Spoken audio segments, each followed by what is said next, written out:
y amén.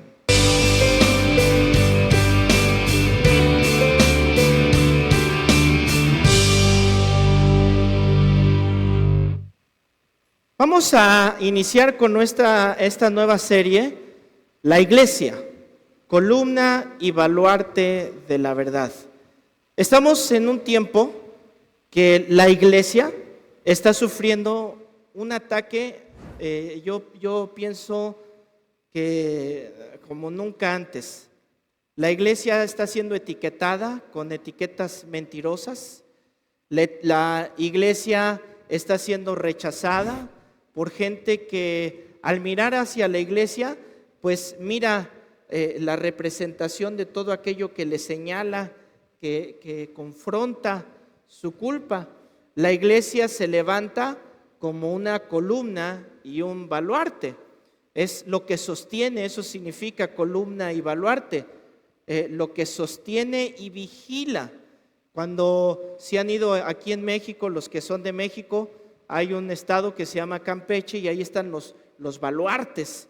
Y ustedes pueden ver cómo son murallas que rodean a la ciudad para su protección, pero de vez en vez, en algunas esquinas, en algunas columnas, están unas especies de atalayas o de pequeñas torres donde pueden estar observando. Y la Biblia dice que la iglesia es ese sostén, esa protección, ese supervisión, está atento a la verdad, y es la iglesia la que expone todo lo que es mentira. Entonces, al exponer la mentira, al exponer el pecado, pues lo más obvio es que el enemigo quiera eliminar a quien está exponiéndole. Entonces, la iglesia recibe ataques por todos lados. Y miren, tan por todos lados que la iglesia tiene muchos infiltrados. Que dentro de la iglesia hay muchos que se dicen pastores, ministros o cristianos. Y la única razón de estar dentro de la iglesia es dispararle al pie para que no pueda seguir caminando. Pero tenemos la palabra de Dios, que es una lumbrera, que expone, que va a revelar todo aquello que no está fundado sobre la roca que es Cristo.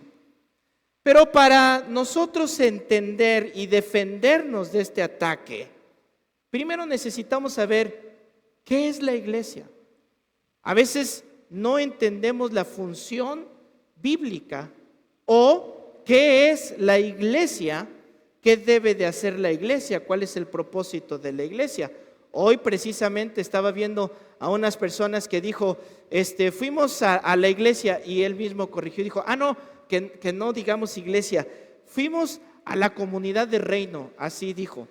¿Por qué? Porque incluso el término iglesia se ha vuelto para algunos ofensivo, para otros se ha vuelto algo viejo, desgastado, algo que indeseado. Entonces, para sonar más cool, para estar más a la moda o para hacernos más friendly a las personas, al mundo, pues se ha optado por estar cambiándole nombres o inventándose cosas. Ya no son iglesias, ahora son campus, por ejemplo.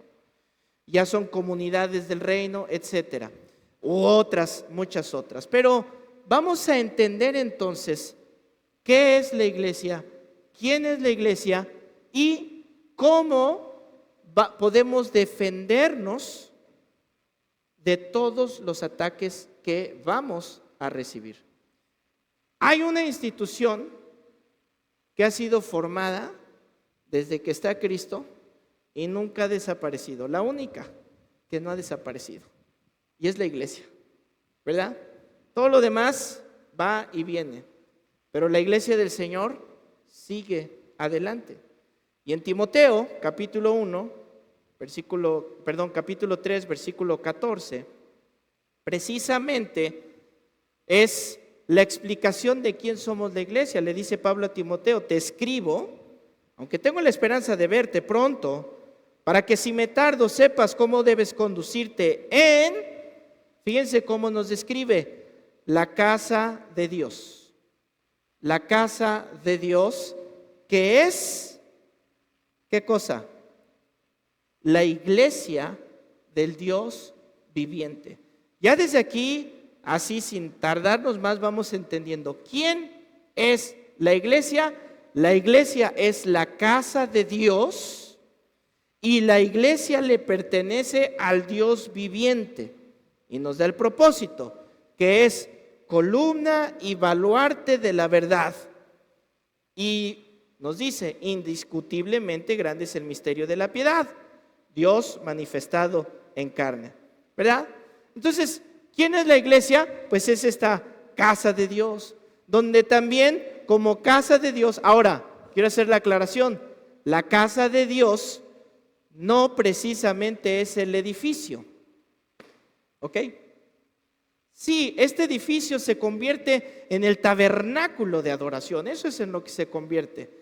El tabernáculo, recuerden que en el Antiguo Testamento era donde se ponía la tienda, que eso era el tabernáculo, la tienda, y donde Dios le dijo a Moisés, ahí en el tabernáculo es donde te voy a hablar, ahí en el tabernáculo es donde me voy a presentar a ti. ¿Qué es este lugar? Cuando nos reunimos, este lugar se convierte en un tabernáculo donde tenemos la presencia, la Shekinah, la gloria de Dios, pero la iglesia somos nosotros, las personas. Y nosotros somos la casa de Dios. Y como tal, formamos parte de un grupo que tiene una identidad. Y una de las razones de los humanos es que todos estamos en algún momento buscando cuál es nuestra identidad. Y por eso usted ve, sobre todo en la juventud, que es cuando más se batalla en la identidad. ¿Quién soy? Entonces, de repente sale de moda hace tiempo, hace muchos años, me acuerdo porque por aquí tengo al Richie enfrente, hace unos años lo que estaba de moda era el rap. Entonces, ¿cómo eran todos los chavos de tu época, Richie? Todos eran raperos, se quitaban el reloj ese de la pared y se lo colgaban con un mecate aquí en el cuello, ¿verdad? Y unos pantalones así de esos extra grandes, que en una pierna entran dos así, y esa era su identidad. Nosotros somos raperos. Pero durante los años ha habido muchas otras cosas que a través de la música se ha encontrado la identidad. ¿Se acuerdan cuando los emos eran así como que, híjole, ahora todos quieren ser emos, ¿verdad? Y luego todos quieren ser reggaetoneros y ahora todos quieren ser mafiosos, bucaneros, ¿no? ¿Cómo se llaman? Así de allá del norte. No son rancheros, son otra cosa. Así, narcos, ¿no? Ya todos se sienten así, no me acuerdo del nombre. ¿Cómo? ¿Sí? ¿No? Bueno, usted me entiende, ¿verdad? ¿Por qué? Porque está esa búsqueda de la identidad, pero nosotros tenemos una identidad clara. Primera de Pedro, capítulo 2, versículo 9, lo dice de esta manera: mas ustedes, o sea, nosotros, son linaje escogido. Ustedes han sido escogidos y vienen de una estirpe, de un linaje. Híjole, ya traemos un apartado, como quien dice. La versión Reina Valera dice real sacerdocio, pero cuando tú le escarbas un poquito más en cómo está escrito en los originales, dice que somos un reino de sacerdotes. Eso es lo que quiere decir. Nosotros somos un pueblo escogido, un reino de sacerdotes, somos una nación santa. Todo esto es lo que es la iglesia. Somos santos. ¿Cómo debe de ser la iglesia? Santa. ¿Y qué significa santo? Apartados, escogidos, adquiridos por Dios. Y aquí viene la razón de ser de la iglesia. ¿Para qué es la iglesia de Jesucristo? Para reunirse el domingo, ¿no? Y hacer así un superclub social donde vienen personalidades y la música se pone así bien de lujo solo para liberar feromonas, ¿no? Que de repente eso se ha convertido, solo es liberar. Ahora, sí tenemos emociones, por supuesto, pero las emociones no están sobre la adoración a Dios.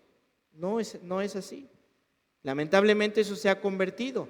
Dice aquí que nuestra razón de ser de la iglesia es que anunciemos las virtudes de aquel que nos llamó de las tinieblas a su luz admirable.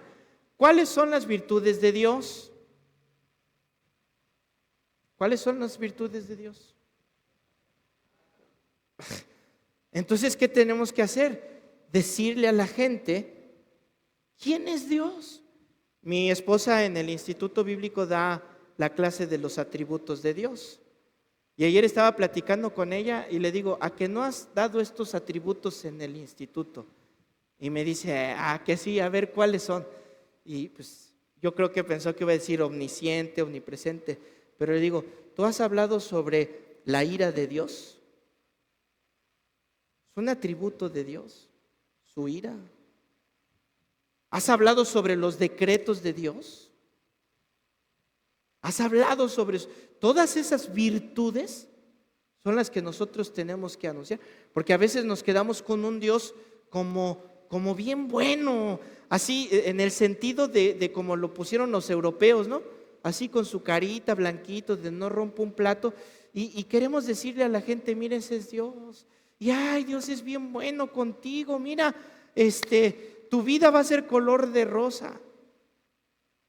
Y hay un ministerio de evangelismo muy bueno que les dice, a ver, si tú tuvieras a las personas que estuvieron el 11 de septiembre en las Torres Gemelas y las tienes aquí reunidas, se sentaron, vinieron, están aquí hoy, y tú ya sabes que mañana se va a estrellar un avión ahí donde ellos están en sus oficinas, ¿tú cómo les presentarías el evangelio?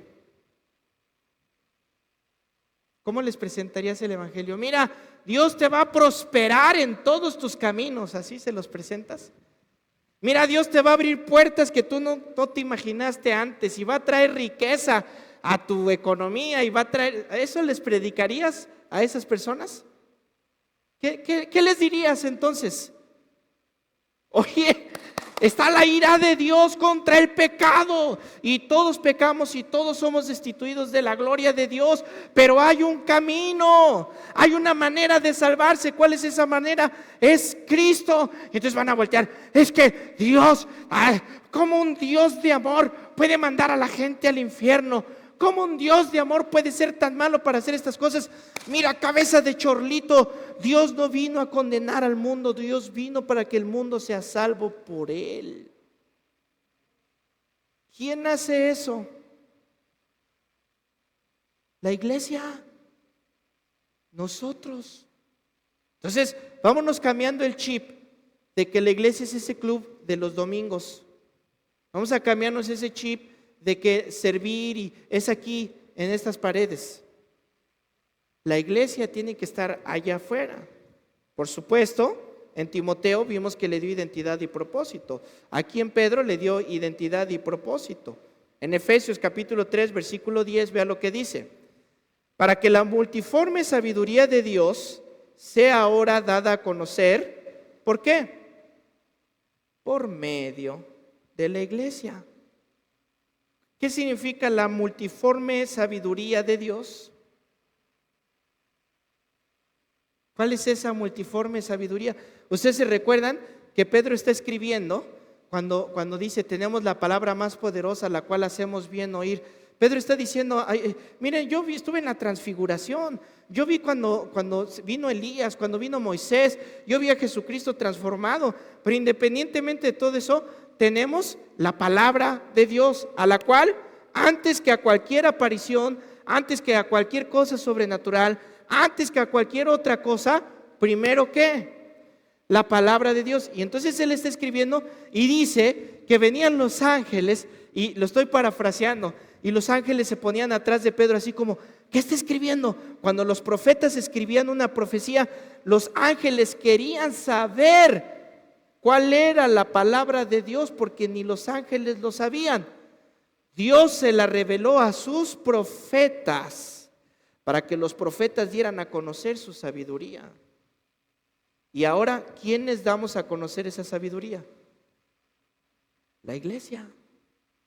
Entonces, cuando alguien viene y te habla cualquier cosa o viene tergiversado con algún pasaje bíblico o viene tergiversado con el conocimiento de Dios, ¿quién es Jesucristo? Nosotros, la iglesia, presentamos defensa, dice Santiago, con mansedumbre. Presentamos defensa a todo eso que se levante y les explicamos. ¿Quién? ¿El pastor? No, la iglesia. Todos nosotros. Versículo 11. Dice versículo 10, por medio de la iglesia a los principados y potestades en los lugares celestiales. Aquí hay mucha tela que cortar, que como no es el tema, no me voy a meter, pero luego platicamos con un cafecito. Conforme, vean, al propósito eterno que hizo en Cristo Jesús nuestro Señor. Y aquí está lo que dice Primera de Timoteo 3:16, lo que leímos. Indiscutiblemente grande es este misterio. ¿Cuál es ese misterio que en el tiempo que se escribió el Nuevo Testamento todavía no era totalmente descubierto? ¿Cuál era ese misterio? Que Dios, ¿lo tienen? Primera de Timoteo 3:16. ¿Cuál es ese misterio? Que Dios se hizo ¿qué? A ver, contéstenme, ¿se hizo qué? Carne. ¿Cuál es ese misterio? Dios se hizo carne. Y ahí cuando vienen y me tocan a la puerta y me van a regalar una revistita, ¿verdad? Y me dicen, oiga, mire, aquí le regalamos esta revistita para que sepa quién realmente es Dios.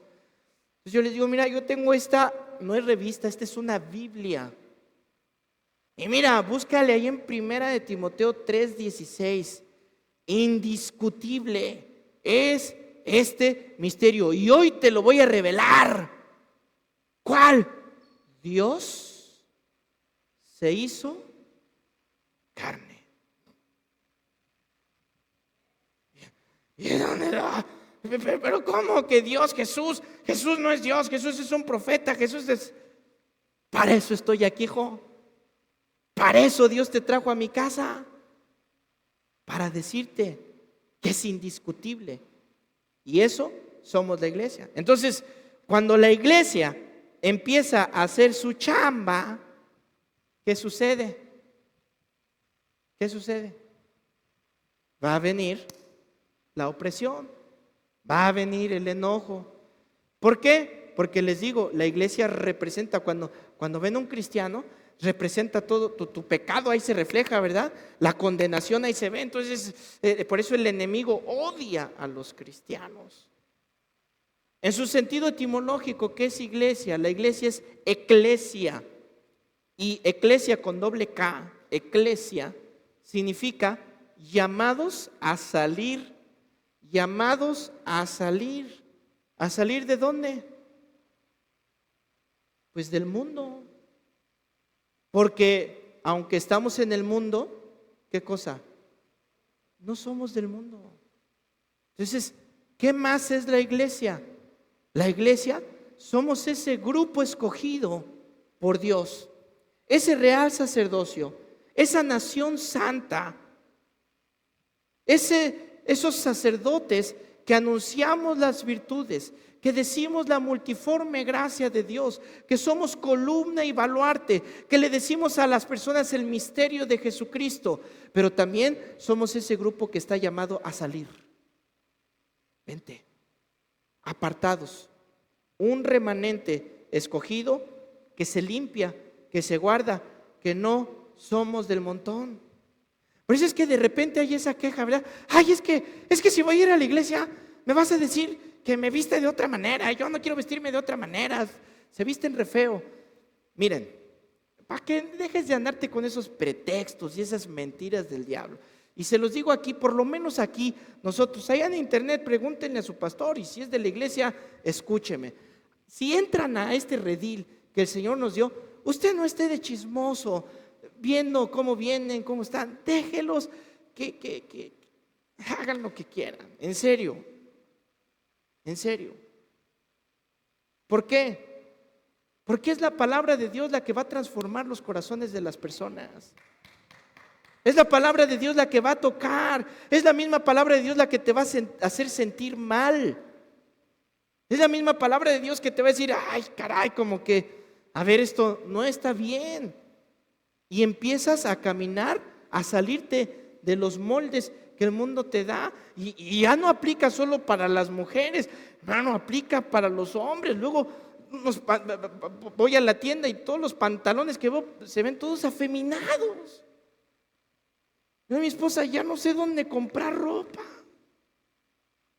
Y cuando ves quiénes son los que inventaron, los que diseñaron, pues hombres que no quieren ser hombres y que quieren que todos nos vistamos como ellos. Y ahí están los simples comprándose esas cosas. Pero venimos a la luz de la palabra y ¿qué hace? Nos ilumina, ¿verdad? Y nos llama, ¿a dónde? Afuera. Entonces la iglesia es un grupo de personas que hemos nacido de nuevo, que morimos al mundo, como dice Romanos 3, hemos muerto al mundo cuando en la cruz con Cristo fuimos juntamente ahí sepultados, ¿verdad? Pero cuando en su bautismo y cuando Él se levantó, nosotros fuimos levantados juntamente con Él.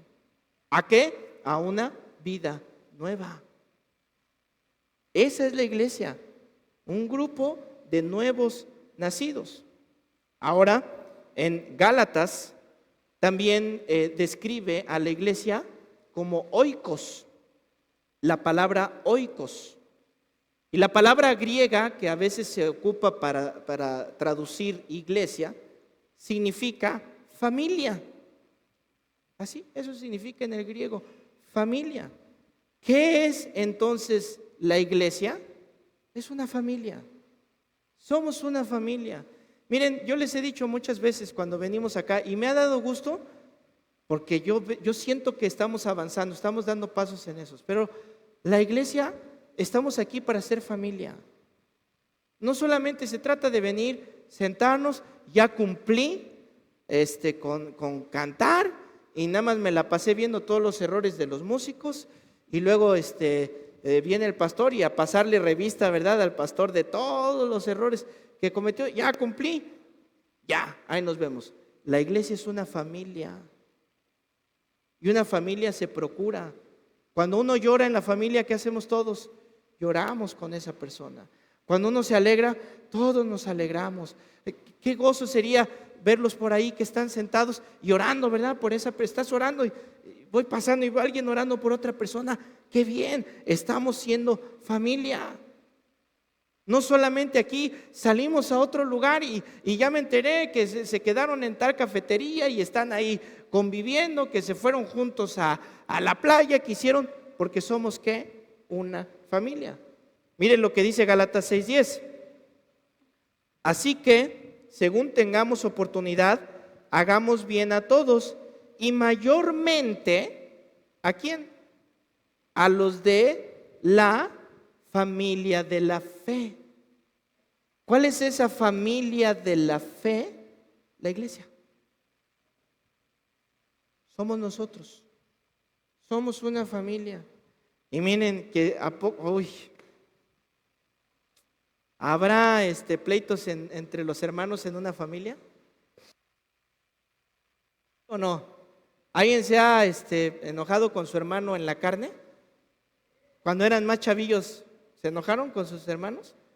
Pero grueso, ¿verdad? Ahí estaba papá y mamá, suéltense, suéltense. Y a los 5 minutos, ¿cómo están? Como nutrias, ¿verdad? Dormidos, agarrados de la mano ahí porque se aman con todas sus fuerzas. Bueno, esa es la iglesia. Y en la iglesia hay muchas personalidades diferentes. Hay muchas historias diferentes.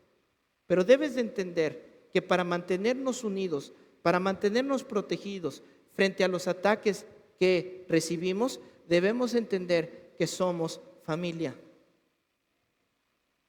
En Efesios capítulo 2, versículo 19 lo dice de esta manera: ya no sois extranjeros ni advenedizos, somos conciudadanos de los santos y miembros de la familia de Dios. Miembros de la familia de Dios. Y Pablo usa una alegoría, ¿verdad? Que somos construidos. somos piedras vivas. A ver, voltea al lado a ver a la piedrota que le tocó a un lado, ¿verdad? Algunos dicen, no, yo soy piedrita, pero en el zapato, hijo, ¿verdad? Y dice el Señor, no, yo te llamé como una piedra, y juntos, como piedras vivas, venimos. ¿Y qué les hacían a las piedras para ir construyendo una edificación? Les van acomodando, traían el martillo, traían el cincel y decían, a ver, esta piedra está bien picuda, vamos a quitarle lo picudo, pa, pa, pa, pa, hasta que queda formada y juntos nos edificamos. Entonces, aquí mismo, como familia, pues nos vamos a edificar unos a otros. Nos vamos a pulir unos a otros. Pero al final de cuentas, sería muy lindo escuchar tus oraciones y que un día digas, Señor, gracias porque tengo una iglesia. Gracias porque tengo una familia. Disfuncionales quizás. Pero al final de cuentas, somos una familia. Ahora, acompáñame a la primera carta de Pedro, capítulo 5, porque quiero que veamos algunas maneras de cómo Pedro nos explica de cómo irnos defendiendo, de cómo enfrentar todas estas cosas que como familia, como real sacerdocio, como administradores de la multiforme gracia de Dios, pues vamos pasando. Y dice estas instrucciones, capítulo 5, versículo 5. Igualmente, jóvenes, estad sujetos a los ancianos. Ahora, quiero hacer aquí una anotación, porque no le está hablando a jóvenes cronológicamente hablando, sino recuerden que para este tiempo ya habían establecido ancianos. ¿Y quiénes eran los ancianos? Los presbíteros, ¿verdad? Los que tenían cuidado de la grey, los que estaban puestos para enseñar la palabra de Dios, para cuidar, para dirigir, para dar consejo. Entonces, cuando habla de los jóvenes, no habla de un joven cronológicamente, sino está hablando de toda la iglesia. Esto no nada más es para los pastores, los ancianos, los líderes, los que están en alguna posición, y toda la iglesia hacen lo que se les da la gana porque solo ellos tienen responsabilidad. No es así. Ni siquiera cuando Pablo le da instrucciones a Timoteo, Timoteo, el que anhela obispado buena cosa desea, pero el obispo tiene que ser, y empieza, ¿verdad? Irreprensible, de una sola mujer, no dado al vino, no pendenciero, que sepa gobernar su casa con amor, ¿verdad? Y empieza a dar todo eso. Entonces es bien fácil decir, no, pues eso es para los ancianos. Todos voltean con Saúl, que ellos sean los que hagan eso, porque en la iglesia tenemos chance de pecar, poquito. Pero ¿cuál es la verdad? No, es para todos. Estas instrucciones son para todos. Hebreos, no pierdas primera de Pedro porque es el que vamos a regresar. Ahí vamos a estar estudiando. Está diciendo, todos sujétense, ¿verdad? Hebreos 13, 17 dice así: obedeced a vuestros pastores y sujetaos a ellos, porque ellos velan por vuestras almas como quienes han de dar cuenta, para que lo hagan con alegría y no quejándose, porque esto no es provechoso. Ya Pedro nos había enseñado este concepto, y fíjense, ahorita lo voy a empezar a tocar más en los siguientes versos, pero de la obediencia, de la sujeción. Conceptos que aún en la iglesia calan. ¿Cuánto más en el mundo? ¿Qué obedecer? ¡Ja! ¿Sujetarme yo? Ni de broma. Sumisa. ¡Ja, ja, ja! Cuando yo facturo, yo no, no me acuerdo cómo dice el otro. Bueno, es que, fíjense, voy a hacer un paréntesis porque me decía una persona allá afuera apenas, es que nosotros, ¿cómo es que decimos que somos libres? Porque la Biblia, el concepto de libertad es sujetarnos a Cristo. ¿Sí sabía eso? El concepto de ser libres es que nos sujetamos a Cristo. Entonces suena una paradoja. Suena, ¿cómo voy a ser libre si me sujeto a Cristo? O sea, no estoy siendo libre. Pero la verdad es esta, que todas nuestras decisiones las tomamos a partir de algo que nos da influencia, algo que nos está influenciando. Entonces, cuando tú crees que eres libre, en realidad estás tomando una decisión de aquello que te está influenciando. ¿Y qué es lo que te está influenciando? ¿A qué le dedicas más tiempo? ¿Qué escuchas? ¿Qué ves? ¿Qué videos pones en el TikTok, en el Instagram? ¿Qué te está llenando y llenando y llenando? Porque ustedes saben, ¿se acuerdan que antes decían que había mensaje subliminal? ¿Se acuerdan del mensaje subliminal? O sea, de repente fue como un misterio, ¿verdad? ¡Ay! Se descubrió que la música tiene mensaje subliminal. Pero se hicieron estudios serios donde dicen, mira, tú vas a un centro comercial y te van a poner una musiquita así muy tarara, tarara, para que tú vayas quitado así no vayas con ninguna prisa, te pares en los aparadores y veas si la musiquita te trae así bien. ¿Quién te está manipulando? La música, y ni cuenta te das. Había una pollería que era tan buena que siempre se llenaba, pero la gente pues se quedaba ahí cuando le ponían la musiquita así bien relax, se quedaban comiendo y ya no consumían.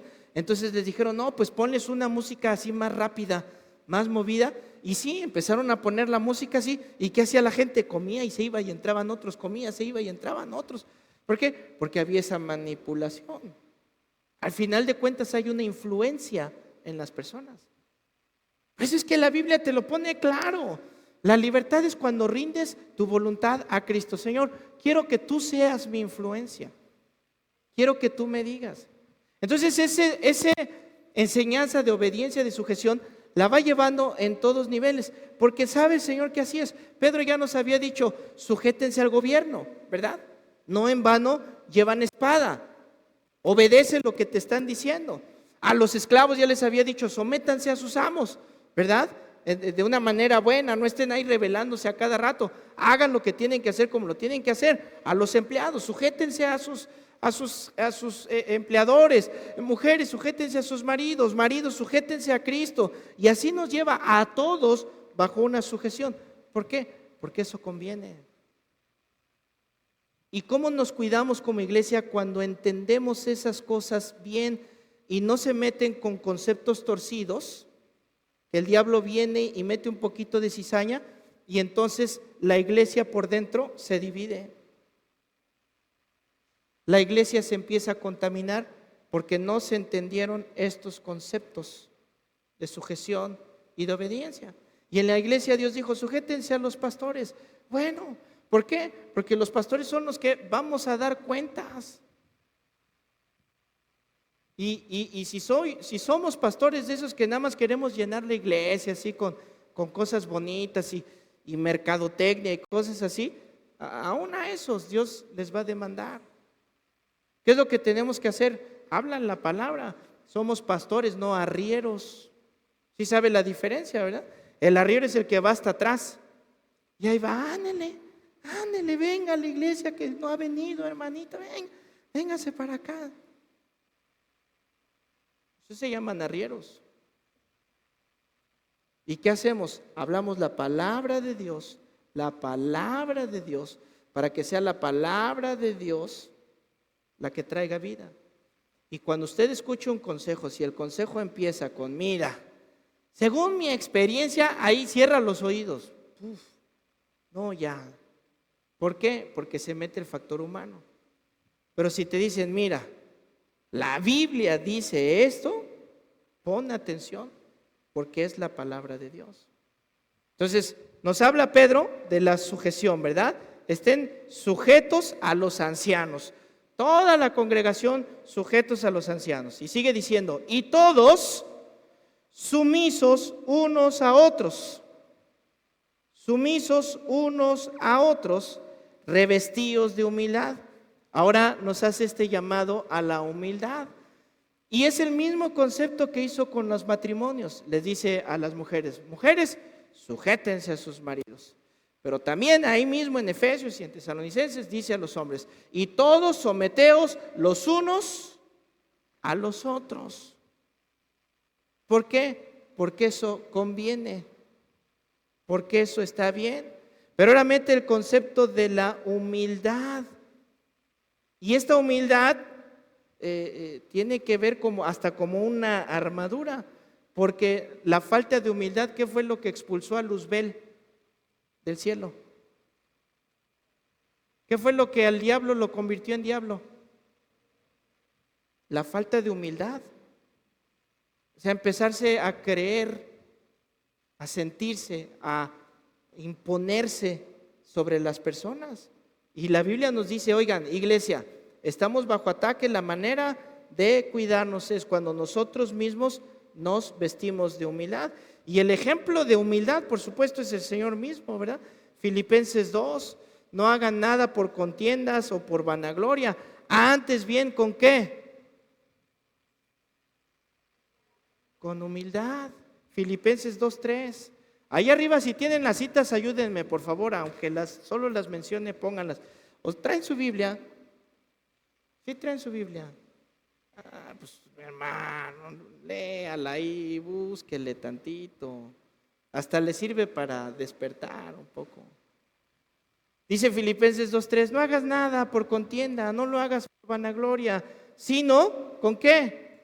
Con humildad, estimando cada uno a los demás como superiores a uno mismo.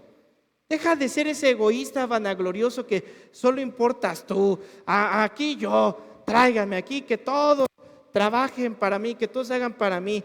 No es así. Haya en vosotros este sentir que también hubo en Cristo. ¿Y cuál es el sentir que hubo en Cristo? Que siendo igual a Dios, no estimó el ser igual a Dios, sino que se despojó. Y nos viene todo esto que ya conocemos, que terminó haciéndose un humano. ¿Quién es nuestro ejemplo de vestirse de humildad? Es Dios mismo. Cuando tenía a sus discípulos, estos se venían peleando: ¿y quién va a ser el senador? ¿Y quién va a ser el diputado? Y viene la tía y le dice: sobrino, mira que tu primo se siente a la derecha y tu otro primo se siente a la izquierda. ¿Y qué le dijo el Señor Jesús? Mira, ¿están dispuestos a echarse la misma copa que yo? ¿Están dispuestos a tener el mismo bautismo que yo? ¿A tener los mismos sufrimientos que yo?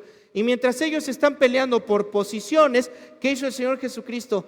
A ver, vengan, tráiganme una cubeta, por favor, un lebrillo, y tráiganme una toalla. Y yo me imagino a los discípulos ya arrodillándose para agarrarle y lavarle los pies al Señor Jesucristo. ¿Y qué hizo el Señor Jesucristo? No. Ustedes siéntense, yo les voy a lavar los pies. Híjole, mano, y ese es un ejemplo. Entonces, lo contrario a la humildad es el orgullo. Y el orgullo destruye. El orgullo nos pone al nivel de nuestro peor enemigo. La humildad es como la base, donde podemos poner nuestro corazón y nos podemos comunicar entre nosotros y nos podemos comunicar con Dios. Con humildad, mira, si alguien te dice algo en la entrada y tú eres humilde, no vas a tener ningún problema. Hermano, oiga, siéntese aquí adelante, por favor. Y si tú eres humilde, ¿qué vas a hacer? Bueno, sí, voy. Hermano, fíjate que el ventilador me hace daño. Mejor ponme en un lugar donde no esté el ventilador tan fuerte. Y te van a colocar en otro lugar. No creo que el hermano Ujier te haga así como, ¿o sí? Es que algunos hicieron cara como que sí, pues, como que hermanos Ujieres, ¿dónde están los Ujieres? Ya los vi. También la humildad está en el servicio, ¿verdad? Vemos, y entonces es esa base, ¿verdad?, con la cual podemos hacer todas las cosas. Y la humildad facilita el movernos en la iglesia del Señor. Seguimos leyendo ahí en Primera de Pedro. Porque Dios resiste a los soberbios y da gracia a los humildes. Resistir es oponerse. Ahora, Recuerden que Pedro le está escribiendo esta carta a la iglesia y a una iglesia que está bajo persecución, a una iglesia que están matándolos por ser cristianos. Y les dice, ¿sabes qué? Dios se opone a los orgullosos, Dios se opone a los soberbios. Mejor las armas para resistir el ataque es que haya en tu corazón humildad. Es decir, que tú, ¿cómo vas a reaccionar? ¿Cómo va a ser tu conducta cuando venga cualquier palabra para ti? Estábamos viendo un video, mis hijos y yo, de una persona que estaba evangelizando a alguien ahí, ¿verdad? Y eran unas jóvenes que estaban muy groseras cuando les estaban evangelizando, ellas muy groseras, ¿verdad? Y no, a ver, sí, dime, pero no te voy a hacer caso a lo que estás diciendo. A ver, y entonces el evangelista, mira, Dios es esto y es lo otro, y ellas, bueno, sí, yo he pecado, pero eso no va a cambiar, yo quiero seguir pecando, a mí me molesta la iglesia, me molestan los cristianos. Y entonces yo veía a mis hijos como que se empezaban a molestar, ¿verdad? Ay, es que mira, papá, no se da cuenta. Y entonces me cae el 20 y dije, ¿cuántas veces somos iguales nosotros?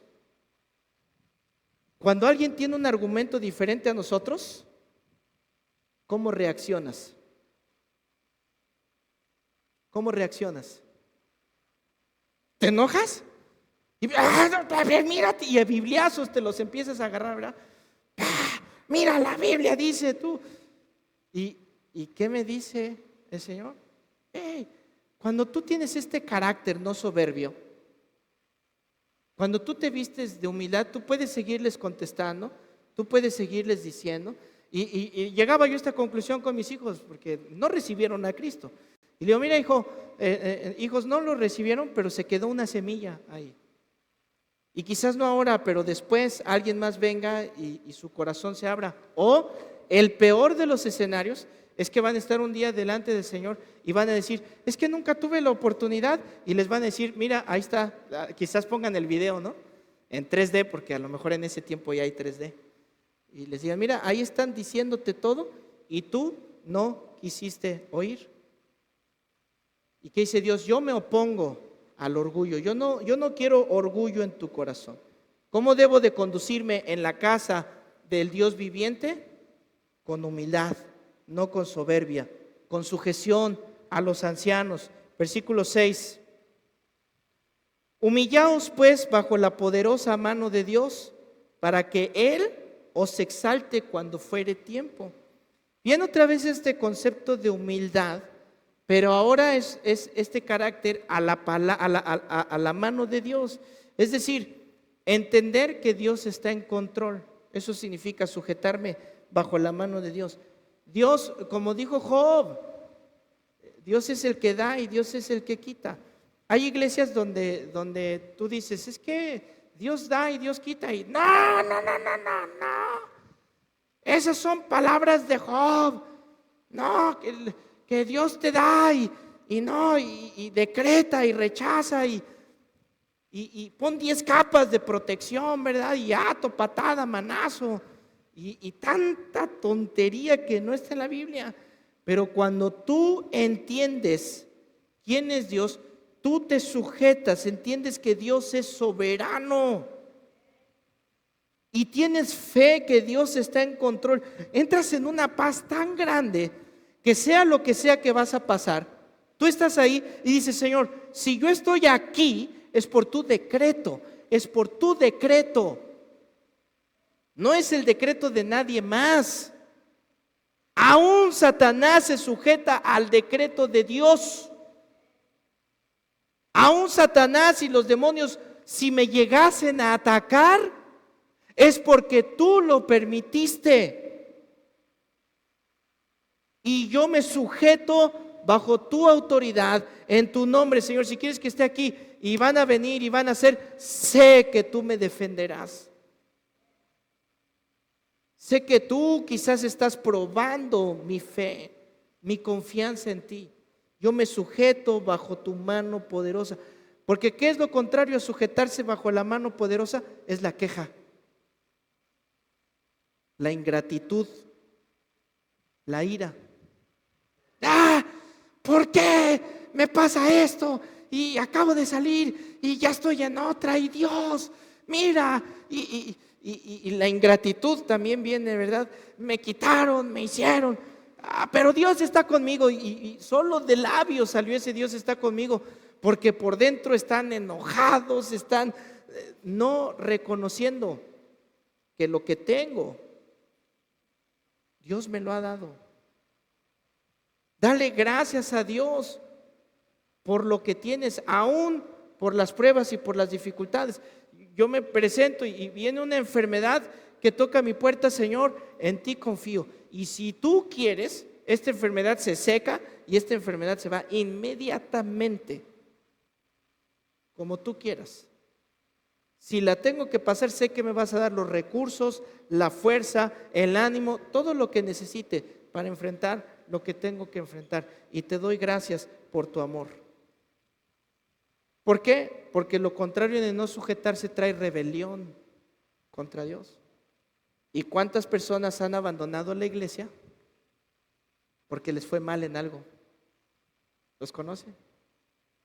Les fue mal en algo. El matrimonio fracasó, las finanzas, el negocio, una enfermedad. Y lo primero que abandonan, ¿qué es? La iglesia. ¿Y dónde está la gratitud a Dios? Segundo libro de las Crónicas, capítulo 7, versículo 13. Mire este decreto tan poderoso de Dios. Segundo libro de las Crónicas 7, 13. Si yo cerrare los cielos para que no haya lluvia, y si mandare a la langosta que consuma la tierra, o si enviare pestilencia, ¿a quién? ¿Quién no está mandando eso? ¿Quién? Dios. Dios. Sí, yo lo mando. Pero miren su misericordia en el verso 14. Si se humillare mi pueblo, sobre el cual mi nombre es invocado, y oran y buscan mi rostro. Y fíjense la razón de esas calamidades. ¿Cuál es la razón de todas esas calamidades? Convertirte de tus malos caminos. ¿Cuál es la razón de que suceda todo eso? Arrepentirte de tus malos caminos. Entonces, yo los oiré. Y fíjense, lo primero que hace el Señor, los perdonaré. Siempre primero viene aquí el carácter. Primero te perdono, tus pecados te son perdonados, levántate y anda. Tus pecados te son perdonados, toma tu lecho y vete. Tus pecados te son perdonados. Y aquí dice, les perdonaré y ¿qué? Y sanaré su tierra. Y lo sanaré. ¿Viene eso a la iglesia? Por supuesto que viene. ¿Cuál es la condición? ¿Cómo lo debo de enfrentar? Me sujeto bajo la poderosa mano de Dios. Señor, yo me arrepiento, yo vuelvo mi rostro a ti, perdóname, muéstrame mi camino, muéstrame qué tengo que corregir, muéstrame en qué no estoy haciendo las cosas bien. ¿Qué hizo Job cuando vino todo esto? Llegó todo y no hubo quejas en Job. No hubo quejas en su vida. Él fue el que dijo, Dios dio y Dios quitó. José, con todo lo que le hicieron, todo lo que pasó, la cárcel, el abandono, el intento de muerte, la persecución. ¿Y qué dijo en Génesis 50:20? Ustedes querían algo para mí, pero Dios lo encaminó para bien. Cuando yo me sujeto bajo la poderosa mano de Dios, estoy reconociendo su soberanía. Y miren, ¿qué va a hacer Dios al final de cuentas? Él lo dijo en Romanos 8:28.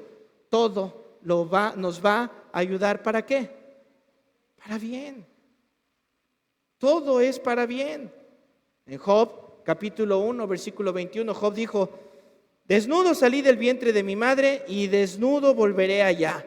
Jehová dio, Jehová quitó, sea el nombre de Jehová bendito. Y dice el verso 22, en todo esto no pecó Job, ni atribuyó a Dios, escucha, despropósito alguno. uno de los atributos de Dios es sus decretos. ¿Y cuáles son sus decretos? Que el Señor ya decretó todo. Dios no va decretando. Ir decretando es como que cambio de planes, ahora voy a poner, ahora decreto esto, ahora va a pasar esto, ahora va a pasar esto. Dios desde antes de la fundación del mundo ya dijo cómo es, cómo va a ser, y ya sabe cuando nos vamos a salir de su voluntad, porque algunos dicen, no, pues es que iba bien, pero pues de repente se salió y sorprendió hasta Dios de su mover. Yo ya sabía que eso iba a suceder. A Dios no le sorprende absolutamente nada. Yo me sujeto bajo la poderosa mano de Dios. Versículo 7, miren cómo lo hago, echando toda mi ansiedad sobre Él. ¿Vieron? ¿Vieron la paz a la que nos lleva?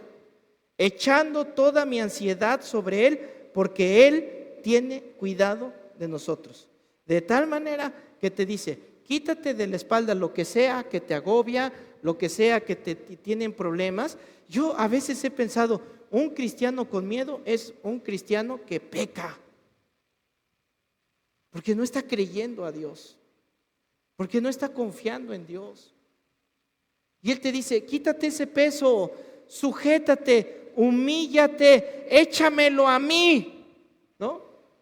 Échamelo a andar a mí y yo me encargo. ¿No te sucede que mientras más conoces a Dios, más paz, más confianza? Versículo 8. Sed sobrios y velad, porque vuestro adversario, el diablo, como león rugiente anda alrededor buscando a quien devorar. Y nos está diciendo, debes de tener la conciencia que el enemigo es como un león, no es un gatito, no es un perro que anda ahí, que le hace shh y se va. Es un león. Y cuando entiendes el concepto de un león, ¿quién se atreve a acercarse ahí a acariciar a un león? A ver, ¿quién se atreve? Aunque esté en una jaula, ahí le metes los deditos para acariciar. ¿Quién se atrevería a meterle los deditos para acariciar a un león? ¿Verdad que no? Ni eso. Bueno, entonces es lo que dice, tienes que entender, debes de tener la conciencia que el enemigo es como ese león que ya está caminando a tu acecho, ya te vio, ya te está saboreando, ya te quiere ver entre sus garras, ya te puso el ojo. No es, a lo mejor el enemigo viene a atacarnos, a lo mejor no, ya está ahí y ya quiere destruirte. Y si contigo no, va con alguien de tu familia. Y si a ese de tu familia no, va con el otro de tu familia. Y va aquí y le busca por todos lados. Por eso es importante que la familia estemos en unidad. Porque si no, nos va a devorar. En Apocalipsis, a una de las iglesias dijo, el diablo los va a meter a la cárcel. Va a estar queriendo atacar. Mire lo que dice Isaías 59:2. Las maldades de ustedes se han convertido en barreras entre ustedes y Dios. Los pecados de ustedes han hecho que Él se oculte y no los escuche. ¿Cuál es el problema que está destruyendo a la iglesia? Mira, todo se solucionaría con arrepentimiento. Ni siquiera es el pecado. Porque cuando pecamos, ¿qué dice Juan capítulo 1? Primera de Juan capítulo 1, versículo 9. Abogado tenemos para con Él. O sea, el problema no es el pecado. Fuimos lavados por la sangre del Cordero, ¿sí o no? El problema no es ese. El problema es el arrepentimiento. Que no nos arrepentimos y seguimos. ¿Cuál es la clave para derribar todas las ofensivas que vienen contra nosotros? Humillarnos en el Señor, arrepentirnos de corazón, decirle, Señor, me arrepiento de mis caminos, y entonces Él manda su protección. Vamos a terminar con el versículo 9. A este enemigo, el diablo, al cual resistid firmes en la fe, sabiendo que los mismos padecimientos se van cumpliendo en vuestros hermanos en todo el mundo. La clave es resiste. Santiago dice, resiste al diablo, ¿y qué va a hacer? Va a huir. Pablo lo dijo en Efesios, resiste, ponte la armadura, ¿verdad? Ponte la armadura y resiste firme. ¿Con qué? Con el poder de su gracia, dice Pablo. Con el poder, con las riquezas de su gracia. Todo el poder de Dios lo tenemos a nuestra disposición. ¿Cómo? Cuando yo me humillo en el Señor. Cuando yo trabajo con Él. Ahora, quiero que vean, por favor, Mateo, capítulo 16, verso 18. Les decía al principio, va a haber tantas cosas que van a querer destruir a la iglesia, que van a querer callar a la iglesia, van a etiquetar a la iglesia, van a perseguir a la iglesia, van a querer que no nos congreguemos. Hay rumores, siempre ha habido rumores que estos edificios un día va a venir el gobierno y los va a quitar. Y no es de extrañarnos que lleguen a hacer todas esas cosas, porque estamos aprendiendo quién es la iglesia. Pero les voy a decir una verdad que debemos de recordar siempre desde hace 2000 años hasta hoy. Y dice así, Mateo 16, 18. Y yo también te digo que tú eres Pedro, Petros, la piedrita. Y sobre esta roca, Petra, sobre esta roca, ¿quién es la roca? Cristo. Sobre Cristo edificaré mi iglesia. Y las puertas del Hades, ¿qué cosa? No prevalecerán contra ella. En pocas palabras, la iglesia de Cristo, damas y caballeros, es indestructible. Esa es la certeza que yo tengo siempre que veo que dicen y que a los pastores los vamos a meter. La iglesia de Cristo es y será indestructible.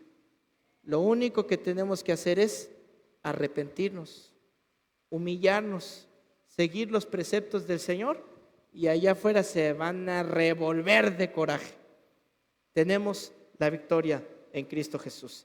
Y Pablo termina, versículo 11, Pablo termina de esta manera: a Él sea la gloria y el imperio por los siglos de los siglos. Amén. ¿Se fijan? A Él sea la gloria y el imperio. ¿Por qué? Porque Él está con nosotros. Así que, hermanos, pónganse de pie un momento, por favor. Pónganse de pie.